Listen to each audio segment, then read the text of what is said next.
Всем привет! У нас новая серия программы «Богатый тоже плачет». Это серия с яйцами. Привет, Василий. Привет, привет. Ну, неожиданную тему ты задал, честно говоря. Да, ну, они как бы наследники, но с яйцами. Кстати, вот, собственно говоря, сами яйца. Они с сахаром. Конечно, они не соответствуют тому бизнесу, который ты рассматриваешь, но здесь их целых три, поэтому я бы хотел подарить их твоим дочкам, поскольку праздник. Все дарят друг другу М, яйца. Да, Надеюсь, им да. понравится. Да. И по Спасибо традиции, большое. да, Спасибо. по традиции мы начинаем нашу программу с обратной связи. Я бы хотел даже зачитать кое-что избранное. Молодцы, так держать, ставлю лайк, вы лучшие. И это только от моей мамы. А что с твоими родителями? Смотрят ли они? Поддерживают ли они тебя во всех начинаниях? До того, как отвечу на вопрос про яйца, обращу внимание на разность, на интересную особенность и разность культур. Да, то есть значит, на территории бывшего Советского Союза на Пасху яйцами стукаются, да, то есть сразу соревновательный момент, да, и сразу вот эта вот история.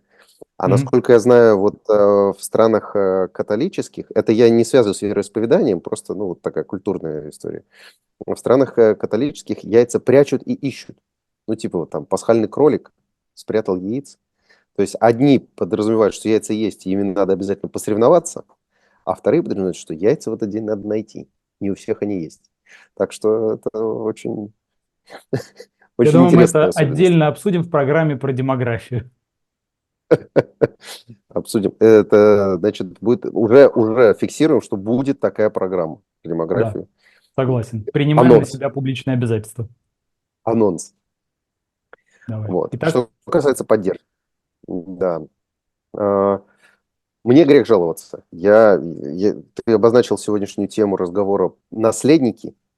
Вот мне в наследство досталась такая большая история, связанная с как раз поддержкой, э, созданием условий для образования, развития компетенций и так далее, и так далее.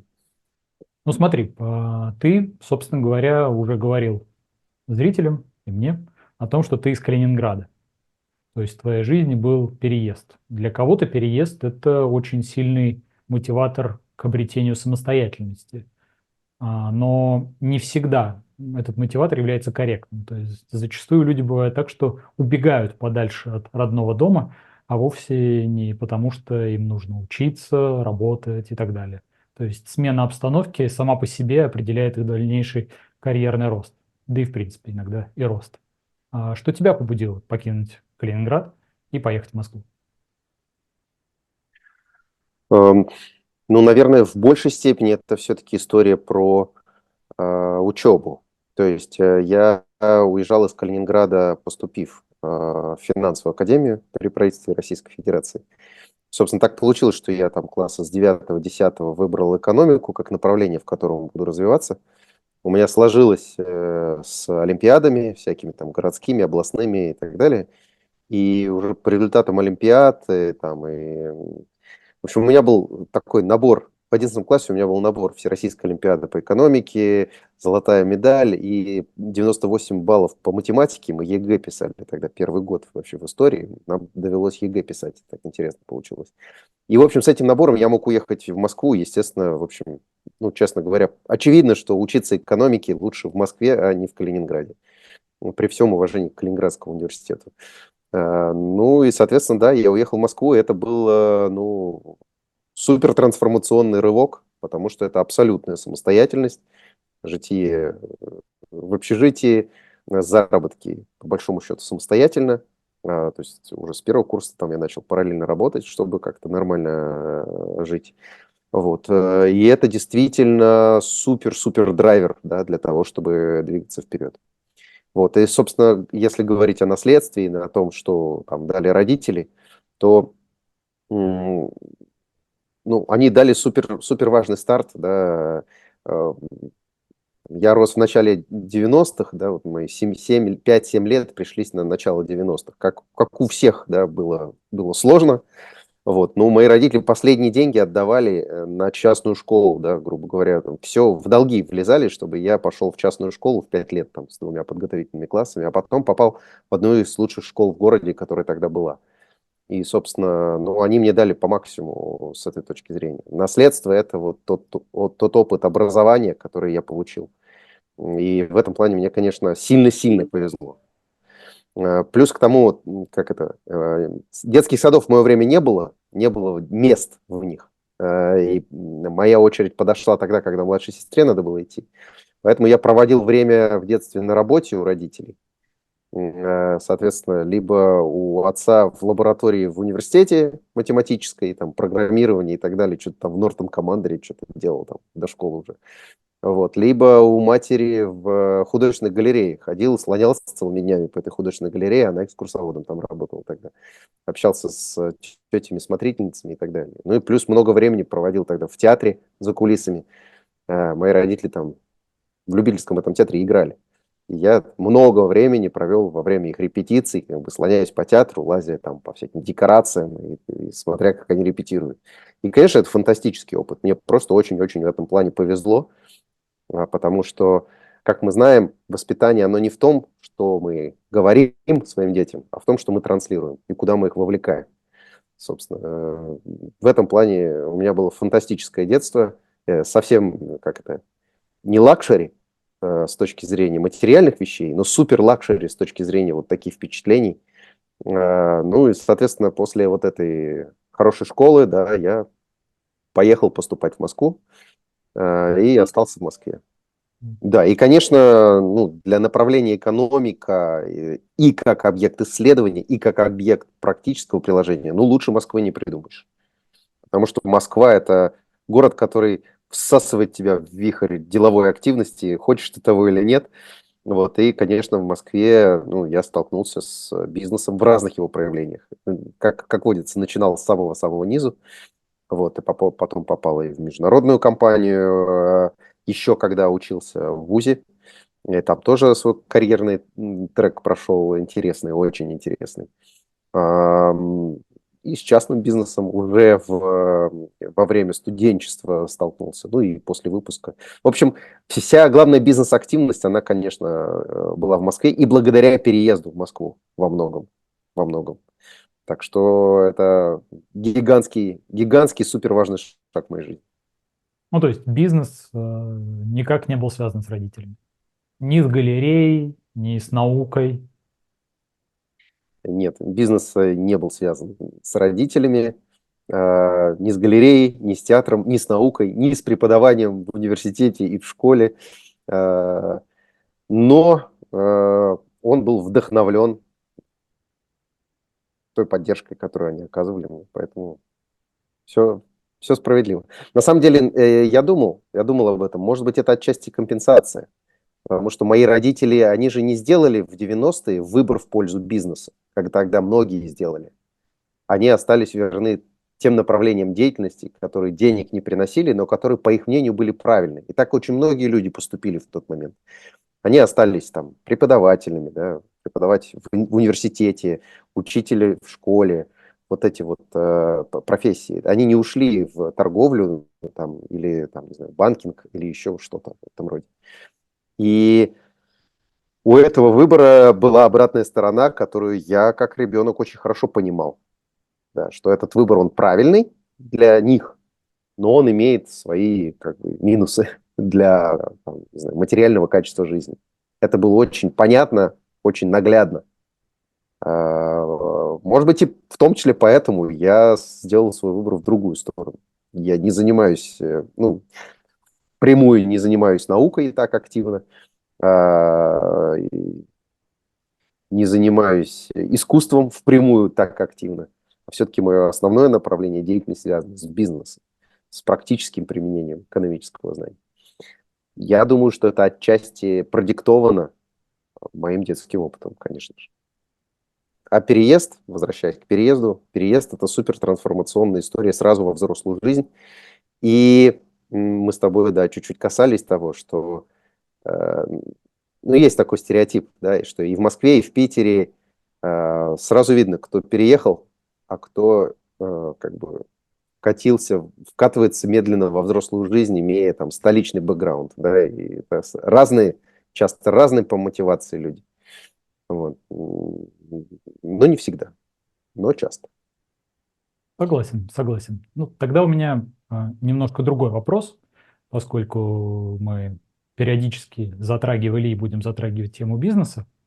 Многие бизнесмены, анализируя свое прошлое, отдают дань уважения своим родителям, но не только за те качества, которые они привили им в детстве, но и за поддержку как раз тех самых начинаний.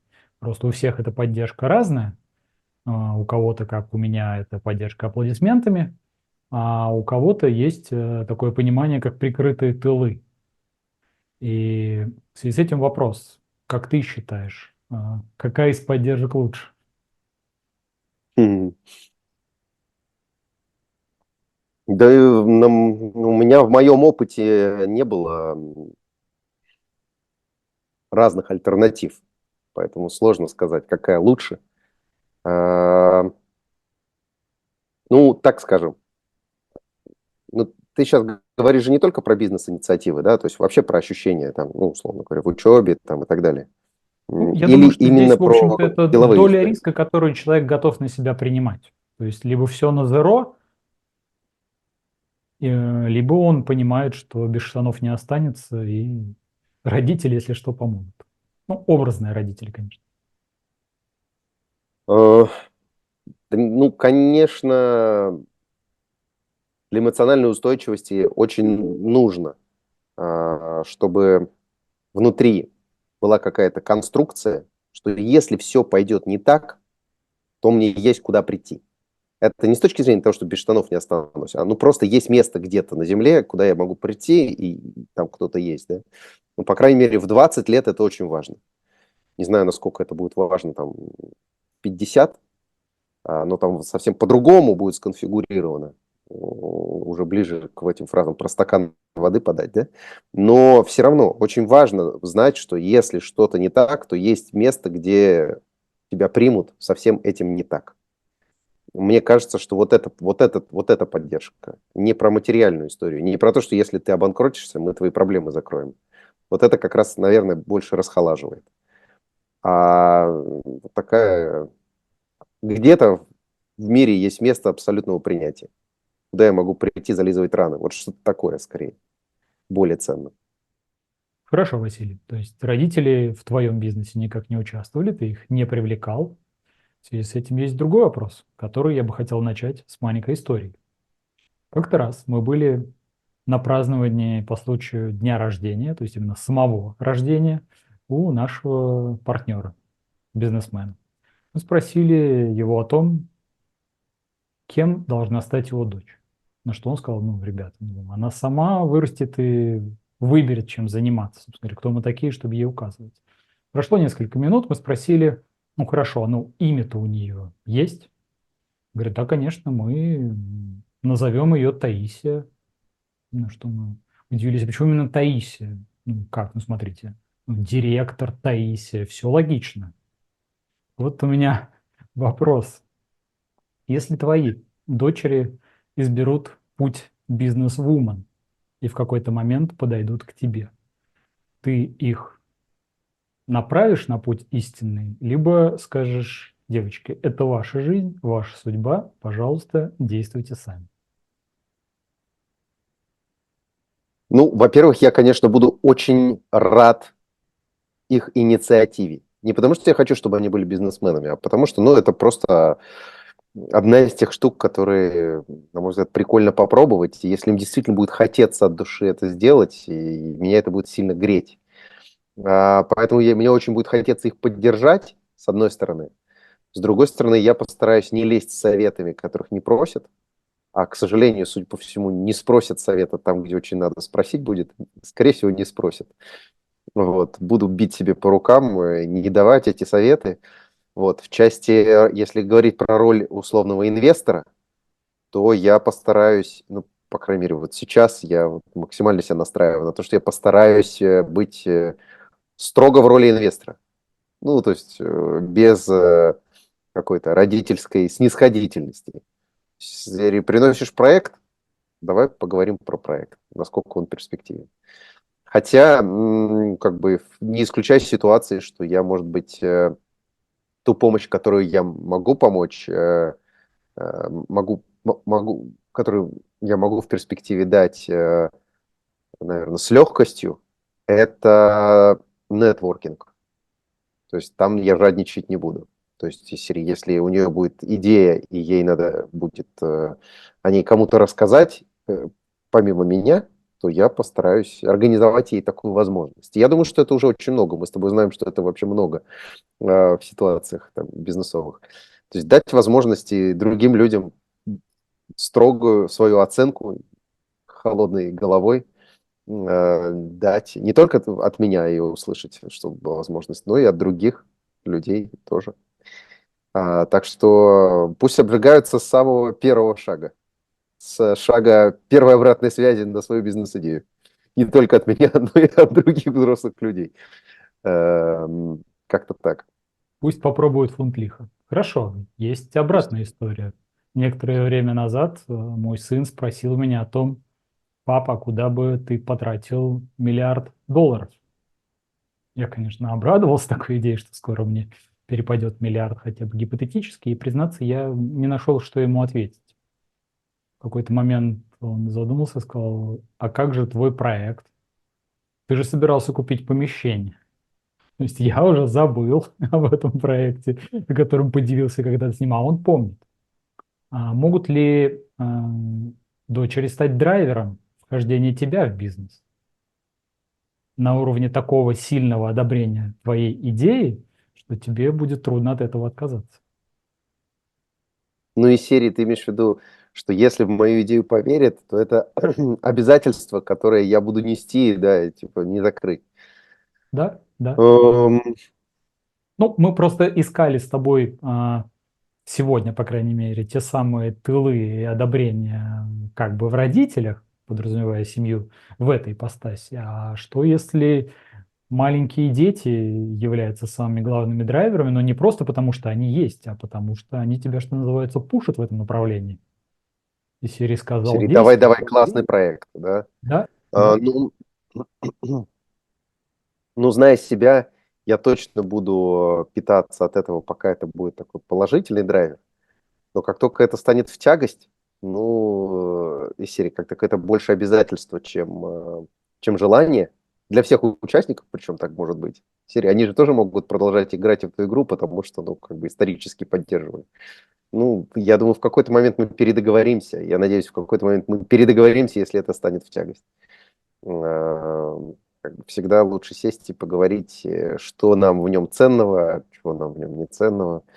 Я очень надеюсь, что вот ситуации с застреванием в неживом только из-за того, что когда-то это было совместным и классным, у нас не произойдет.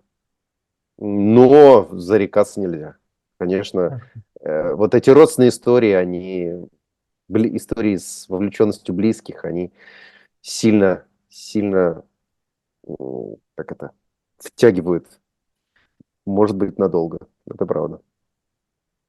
Хорошо. То есть, в принципе, стратегическая сессия в рамках семьи тоже хороший инструмент. 100%. Единственный рабочий.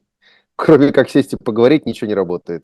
Там, железной рукой привести к счастью других, придумав в голове какую-нибудь концепцию, не работает. Придется разговаривать. Или таблички заполнять там в онлайне, тоже мало продуктивно. С близкими в первую очередь надо разговаривать. Еще больше, чем на стратегической сессии в бизнесе. Хорошо. Тогда иное направление в мысли. Это ну, при условии, что когда есть тылы прикрытые, зачастую они несут за собой обстоятельства, при которых ты с этими тылами должен, в общем-то, еще и советоваться. Ну, то есть тылам не хочется покрывать твои издержки, когда ты принимаешь сугубо самостоятельное решение. Я говорю о проектах, в которые никто не верит, а ты единственный, кто в них веришь. Вот встает человек перед дилеммой, может быть, и ты когда-то вставал, продолжать или остановиться.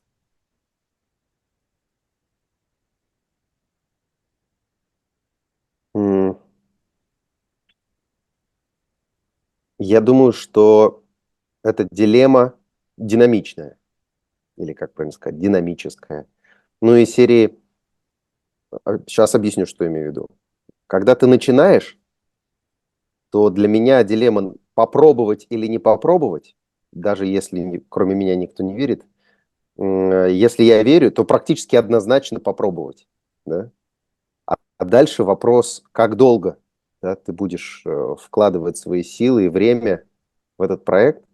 Если со временем, там, не знаю, проходит год, два, три, и при том, что ты вкладываешься и вкладываешься и вкладываешься, кроме тебя никто еще не поверил, да, то есть тебе не удалось никого вовлечь, то, ну, возможно, это звоночек. Да? То есть тут возникает сомнение такое серии, если я не могу никого вовлечь, то значит, я, по крайней мере, не могу эту идею, концепцию продать. А если я ее не могу продать, ну, в таком, не в смысле за деньги продать, да, а в смысле, ну, презентовать так, чтобы она вызвала абсолютное понимание. Если за 2-3 года этого не получается сделать, то есть о чем задуматься. То есть, в общем, это получается, что это так, единоличная вера девальвируется с годами активной деятельности. Справедливо.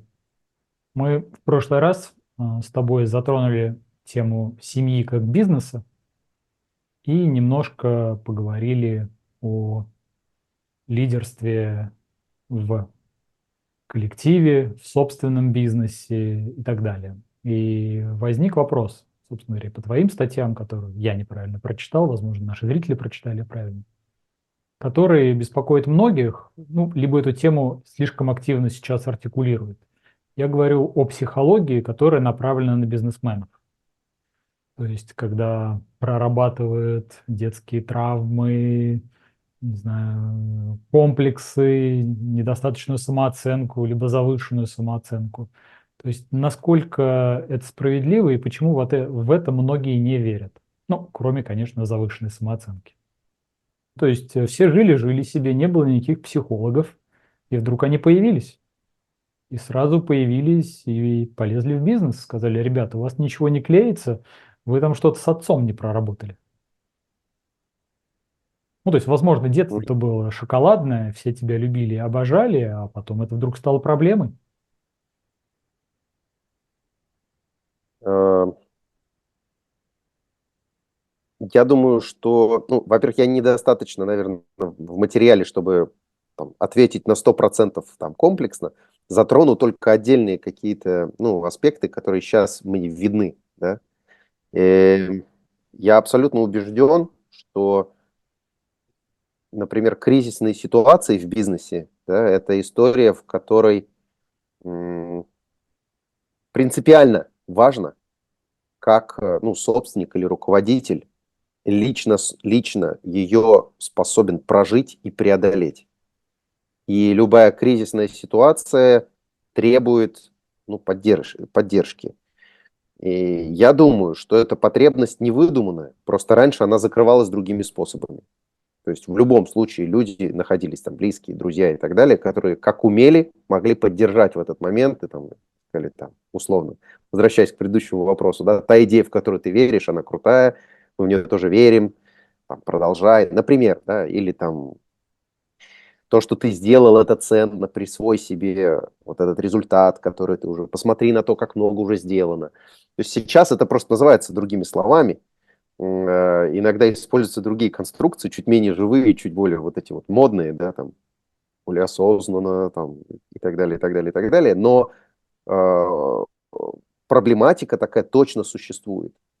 И то, что для того, чтобы бизнес выжил, если это, мы говорим все-таки не про структуры, которые ну, встроены в какую-то государственную иерархию, да, а мы про частный бизнес говорим, да, где действительно все зависит от принятия решений там, собственником, руководителями. В общем, их личное состояние, их личная способность прожить там кризисные ситуации – это точно критический фактор для бизнеса. Я думаю, что отдельным таким аспектом, тоже важным с точки зрения помощи специалиста, и могут являться там, отношение к деньгам, склонность к риску. Ну, то есть для определенных, это на самом деле, в принципе, я думаю, что там специалисты по HR вообще смогли бы, ну, более детально здесь ответить, в том плане, что для определенных позиций профессиональных, понятно, есть требования к личностным качествам, да, и каким-то, ну, сторонам личности, проработанным там в том числе. Ну, и для руководителя там высшего уровня такие вещи, как склонность к риску там, или авантюризм, и там отношение к деньгам, там, не знаю, рациональное или там, опять же, иррациональное в разных аспектах там, проявлений серии, там, сейчас купюрами помажем по столу и придет, да, ну, например, это один подход, а другой подход сели, посчитали аккуратно. Кто во что верит, и разные картины мира, разная степень вообще восприятия этой денежной темы. Ну, вот это тоже предмет, например, предмет работы со специалистом. Вполне может быть. Вполне может быть. Вообще, да, Хорошо, получается. Ну, хорошо. дальше не пойдем, но вот эта тематика, связанная на стыке с HR, там, где вообще идет уже развитие конкретных навыков, качеств, компетенций и сторон личности под задачи функции руководителя, там, по направлению или собственника, это огромный вообще пласт. Да. Ну, я просто хотел затронуть эту тему, исходя из того аспекта, что есть же две теории: люди меняются и люди не меняются. Ну, то есть можно с помощью HR отсеивать неугодных, и это, в принципе, зачастую используется. То есть есть некая методология, которая определяет, человек будет на своем месте или не будет на своем месте. Но при этом, когда речь доходит про бизнесменов, про собственников, им почему-то вдруг говорят: да не, не, друг, ты все можешь, ты просто вот, ну, на тренинги походи, заведи себе коуча, наставника или еще кого-то, и все у тебя будет. Вот почему такой диссонанс в моей голове образовался. То есть Мгм. одним вариант ты, что называется, с этим родился, с этим и живешь, а другим, ради бога, как бы мы тебе все сделаем. Ну, я думаю, что и то, и другое чуть-чуть правда, да, наполовину правда. Я предполагаю, опять же, я не психолог, не специалист, да, в этой части, но я предполагаю, что в личности есть набор каких-то базовых вещей, которые не меняются, есть вещи, которые это можно нарабатывать. И то, и другое присутствует. Да. Когда, э, когда психолог работает с предпринимателем, то, с одной стороны, есть какие-то аспекты, которые можно прокачать, с другой стороны, может быть, психолог – это тот человек, который должен сказать: братец, ну ты не предприниматель. Ну, есть какие-то базовые конструкции, ну, или, грубо говоря, предприниматель, но не в этой сфере. Ты не можешь, ну, у тебя не будет вот той склонности к риску, которая нужна там для этой отрасли, этой специфики деятельности и так далее. Ну, условно, я сейчас фантазирую, безусловно, да. Мне кажется, что и та, и другая работа оправдана и может быть. А если мы говорим про кризисные ситуации, то там-то вообще все может вообще исключительно быть на уровне некого сопровождения, когда человеку помогают прожить некий сложный этап. Тут вообще не идет речь о перестройке какой-то структуре личности или прокачке. Просто помогают прожить эмоционально сложный этап. Если это не делают там соратники, друзья, это вполне может сделать специалист. Хорошо, то есть продолжаем развивать свои сильные стороны, и плюс к этим сильным сторонам еще и подбираем ситуации, в которых эти люди будут максимально эффективными. Ну да, а еще желательно объективно взглянуть на свои слабые и честно сказать себе, да, отрезать, что, слушай, ну вот тебе вот, ну, ты, короче, не этот, ой, ладно, я не буду приводить примеры, у меня в голове столько, ну, примеров, которые появляются, но они все нехорошие. Но мы обойдемся без имен. Обойдемся без имен, да. Хорошо, хорошо. Ты сам к психологу обращаешься? Ну, конечно, да, обращаюсь, причем, ну, во-первых, у меня супруга, любимая жена психолог, да, и в этом плане у меня возможность есть дома обратиться уже к суперпрофессионалу. Вот. Но помимо этого я обращаюсь и к сторонним психологам для того, чтобы там, ну, это все-таки другое общение, да, исключается фактор личностного взаимодействия. Это тоже иногда очень полезно, такой трезвый, сторонний, холодный взгляд со стороны. Да, безусловно. Причем к психологам э, разной специфики, разных направлений и разных методик. В общем, уважаю это направление. Мы переходим к нашей постоянной рубрике под названием «Интуиция».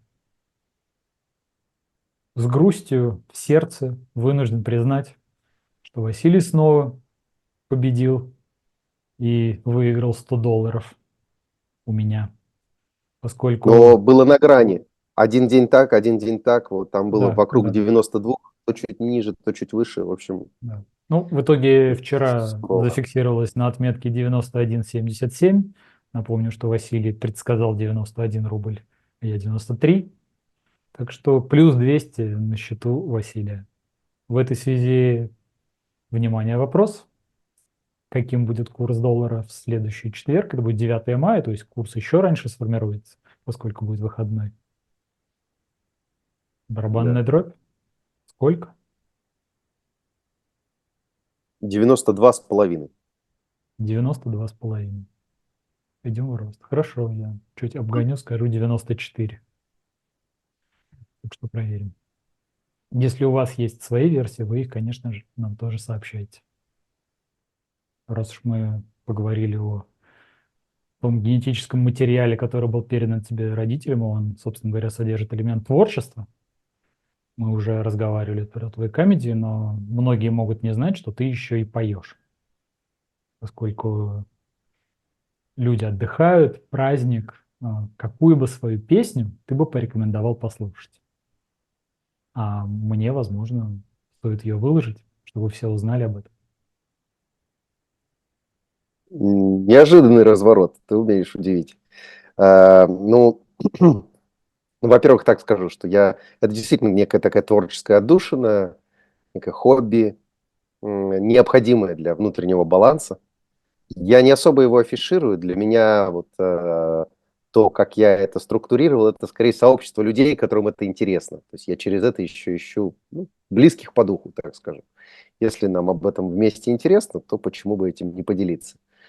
А если говорить про песни, наверное, в контексте того, что мы с тобой сегодня разговариваем в Пасху, да, православную, Ам, не совсем про этот праздник, но по настроению я бы предложил песню, которая называется «Благая весть». Отличное название в отличный день.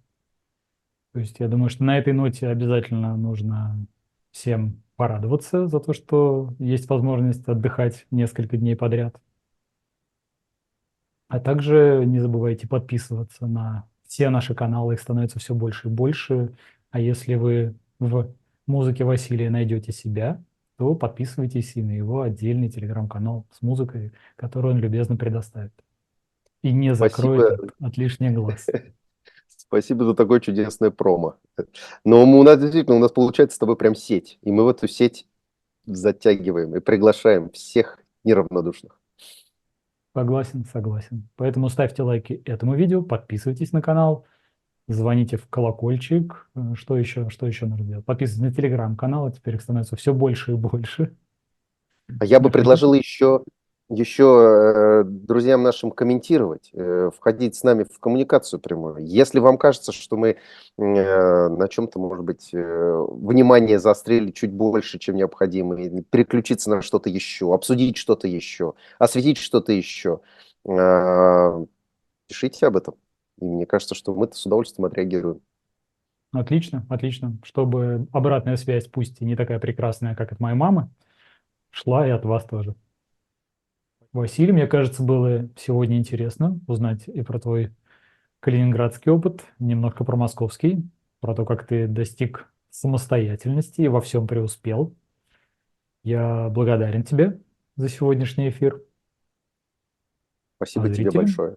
да, а зрителям хочу пожелать хороших праздников. Бейтесь яйцами, как настоящие русские люди. До следующей недели.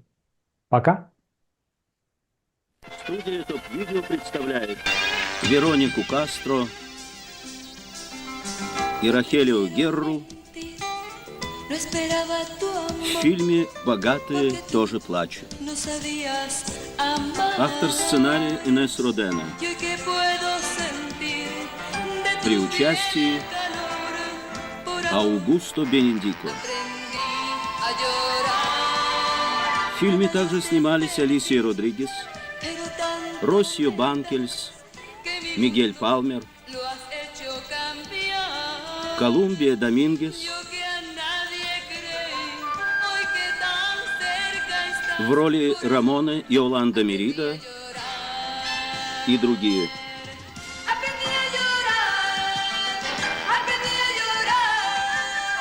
Режиссер Рафаэль Банкельс. Продюсер Валентин Пимштейн.